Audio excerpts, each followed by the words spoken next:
नमस्कार, मैं निकेत दीक्षित स्वागत करता हूं आपका आचरण न्यूज की खास पेशकश ब्रेकिंग ग्राउंड में।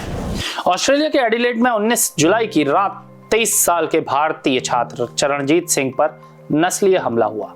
किंटोर एवेन्यू के पास 5 हमलावरों ने चरणप्रीत को उनकी भारतीय पहचान को निशाना बनाते हुए गालियां दी और क्रूरता से पीटा। चरणप्रीत और उनकी पत्नी इल्यूमिनेट लाइट देखने रुके थे, तभी हमलावरों ने उनकी कार के पास आकर हमला किया। डंडों और हथियारों से लैस हमलावरों ने चरणप्रीत को कार से घसीटकर तब तक मारा जब तक वो बेहोश नहीं हो गए। रॉयल एडिलेड अस्पताल में भर्ती चरणप्रीत के सिर, चेहरे, नाक की हड्डी और आंख में गंभीर चोटें आई हैं, जिनकी सर्जरी हुई।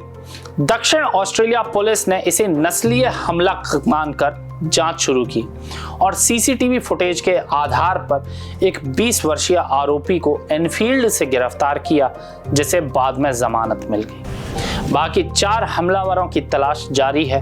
इस घटना ने ऑस्ट्रेलिया में भारतीय समुदाय और अंतर्राष्ट्रीय छात्रों में सुरक्षा को लेकर चिंता बढ़ा दी है। ऑस्ट्रेलिया में भारतीय छात्रों के हमले कोई नई बात नहीं है। 2009 से 10 में मेलबर्न और सिडनी में भारतीय छात्रों पर हिंसक हमलों की एक श्रृंखला ने दुनिया का ध्यान खींचा था।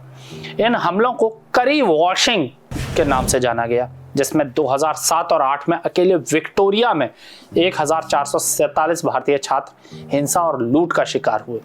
हाल के एक मामले में चरणप्रीत सिंह को ले लेते हैं।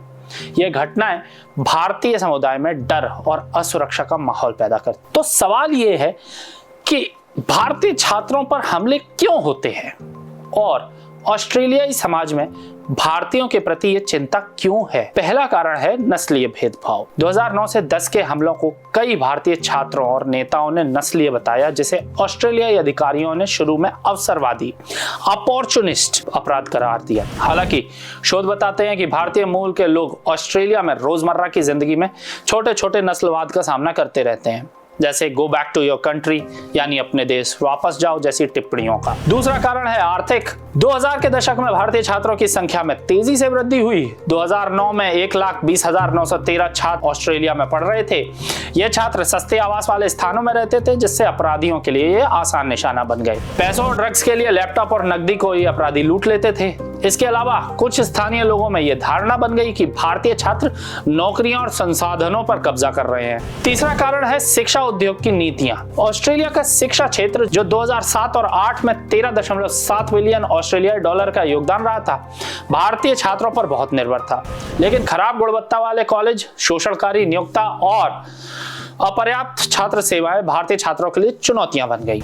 वीजा नियमों की सख्ती और ऑस्ट्रेलियाई डॉलर की मजबूती ने भी 2009 से 11 में भारतीय छात्रों की संख्या को 34,200 से घटाकर 9,750 कर दिया। इसने कुछ हद तक स्थानीय लोगों को यह धारणा बना दी कि भारतीय छात्र लाभार्थी हैं। चौथा कारण पे बात करते हैं तो भारतीय और ऑस्ट्रेलियाई समुदाय के बीच सांस्कृतिक दूरी काफी बड़ी कारण बनी। कुछ पुराने भारतीय प्रवासियों का मानना था कि नए छात्र अपनी भारतीयता को बहुत उजागर करते हैं, जो स्थानीय लोगों को खटकता है।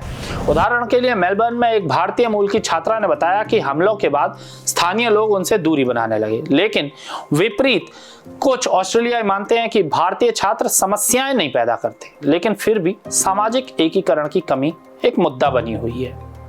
ऑस्ट्रेलियाई सरकार ने इन हमलों को रोकने के लिए कई कदम उठाए हैं, जैसे हार्मोनी मार्च, सख्त सजा कानून और टास्क फोर्स का गठन।